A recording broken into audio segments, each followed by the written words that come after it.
So I'm reading two books, and I was about to start reading over lunch, and so I figured, what the hell, I may as well record this one as well. So this one is by the same author as Night of Camp David. It's called Dark Horse by Fletcher Nebel. God, that's backwards. I can see now. I really like this author. So he wrote one called 7 Days in May. It was made into a movie back in the 60s with Kirk Douglas.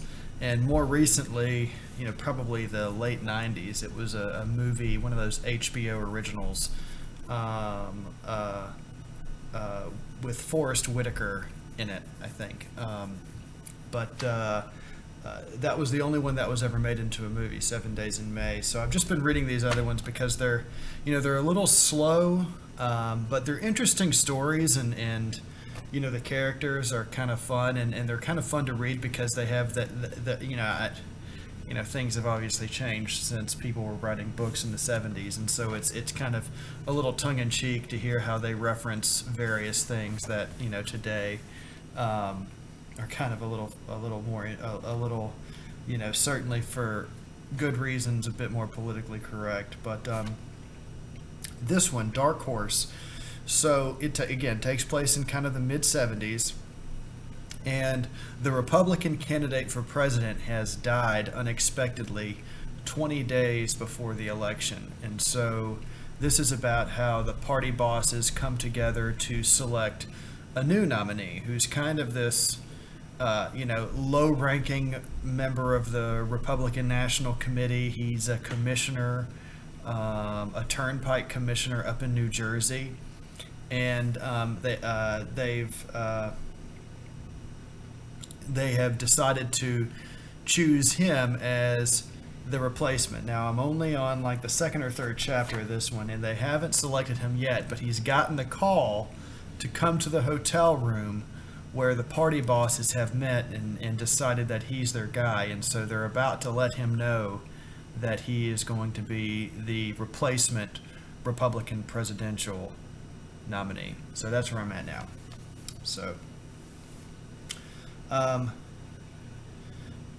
of the 500 newsmen, electronic communicators, photographers, and News Weekly writers covering the Houston committee meeting cared about the movements of Eddie Quinn, protagonist. But had one of them followed Eddie by whim or hunch, he would have tailed a Houston taxicab from the Apollo Motel on Highway 59 to Interstate 610, and thence onward to the Astro World Hotel, a distance of less than 3 miles. The cab pulled to the rear of the 9-story structure, halting near a tradesman's ramp beside an overflowing laundry cart. Eddie paid and tipped the driver, and following Pete's instructions, walked to an outside glass-enclosed elevator where a guard waited.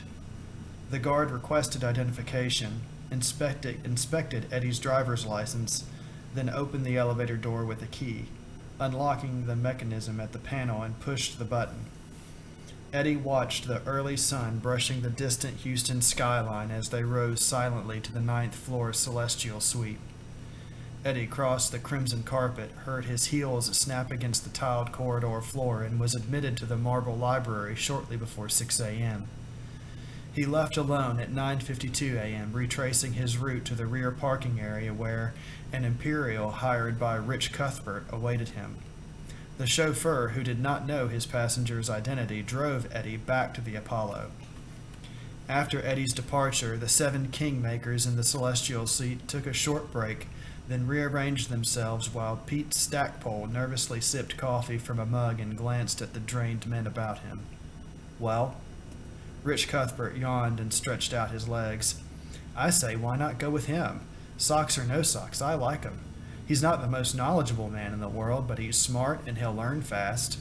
Of course, he looks more like a high scorer in a bowling league than a president, but as you say, Pete, maybe that's just what we want now.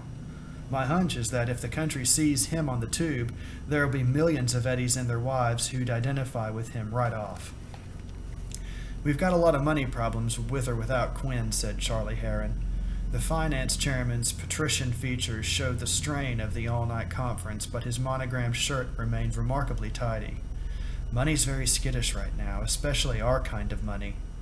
The celestial sweet host made a gathering gesture as though to indicate that those in this room employed a less offensive currency than that which became wrinkled and soiled as it passed through the hands of supermarket checkers, gas station attendants, bookies, whores, and Pentecostal preachers.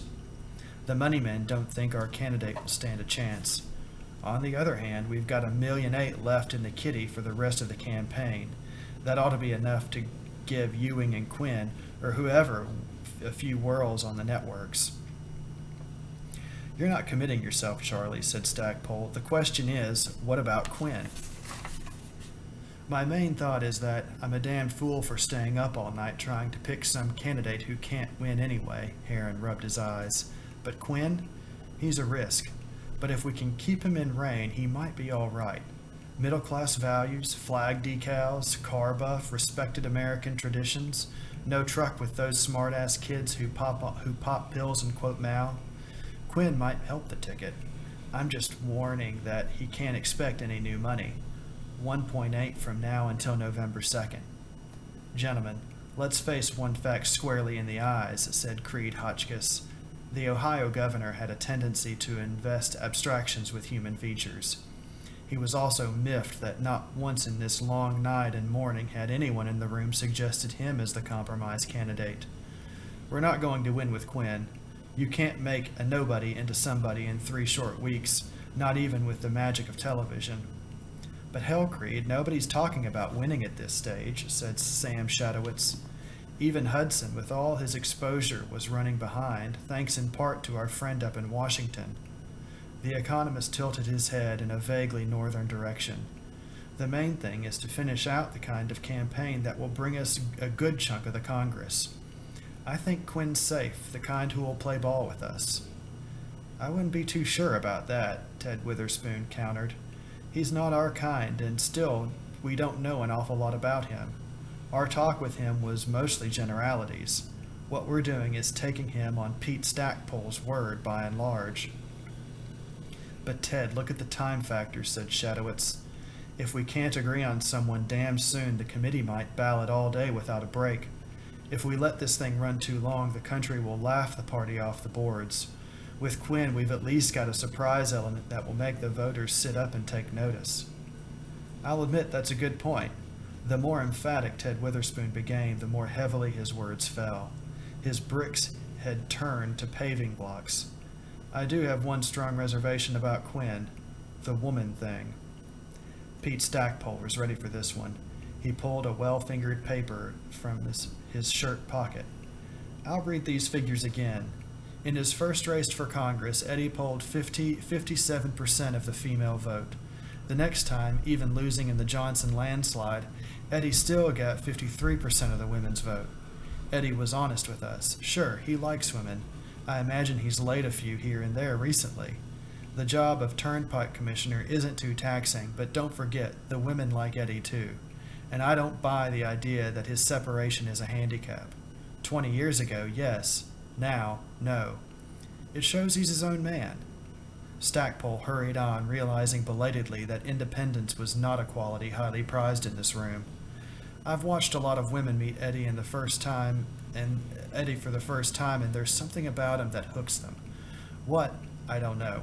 I'm no psychologist, but believe me, if we nominate Eddie Quinn, the woman's vote is going to be a real sleeper. Shadowitz cleared his throat. An apt word in the circumstances, he said. Only Rich Cuthbert laugh. You're right about the separation, Pete. All the strict Catholics will empathize with Quinn for separating and not divorcing. He adheres to the rules of the church.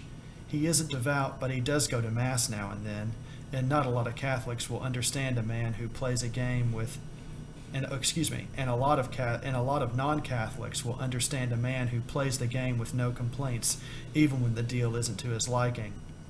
As for gossip about Quinn and women, well, that's great. I'll get him known 10 times as fast. Shadowitz paused and scanned his colleagues with his best professional look, the one that forecast an imminent delivery of dictum on the tablet of stone. Remember, we don't want a man so straight he bores us to death. We want his U.S. News and World Report on the coffee table all right, but we'd like to think there's a copy of Playboy at his bedside. Rich Cuthbert toyed with the leather tassel on his hand-tooled loafers. You've got something there, Sam. This Quinn fellow is solid, but if you'll pardon the old-fashioned expression, he has a twinkle of mischief in his eye. Yes, agreed Stan Farmingham. I got to thinking that Quinn might do fairly well back home in Orange County. The senator gazed up at the high stained-glass windows and, with a puzzled look, said, Strange things are happening in Orange County. We've got a high destiny of birchers, but also a lot of those wife-swapping clubs, and I sometimes wonder how much they overlap. Also, I noted in a report, said Shadowitz, that you've got one of the highest venereal disease rates in the country. Thank you, Sam, said Farmington. Farmington favored the professor with one of those murderously bland looks employed by the club admissions chairman when confronting a new member he wishes he had blackballed. The senator had nothing against Jews. He just thought they belonged in the other party. Rich Cuthbert stood up and stretched. I vote to settle on Quinn and view it as a trial run for the future, he said. We all know he can't win, but he gives us a chance to see how the country accepts an authentic mid-America type, speaking psychologically, not geographically. We're always nominating men born into or joined to the establishment. Eddie's the kind of guy you could meet at the corner tavern. Let's try him. Unanimous, though not spirited, agreement was reached a half hour later, just 55 minutes before the National Committee was scheduled to reconvene at noon for the 6th roll call in balloting for nomination of a President of the United States. Pete Stackpole telephoned the news to Eddie Quinn and enjoined the New Jersey Turnpike Commissioner to stay in his Apollo motel room and block all morning calls at the switchboard, save those from Stackpole. Why? Asked Eddie. We've got a lot of dealing to do with the committee, and I'd just as soon nobody's in a position to check back with you. Relax, Eddie.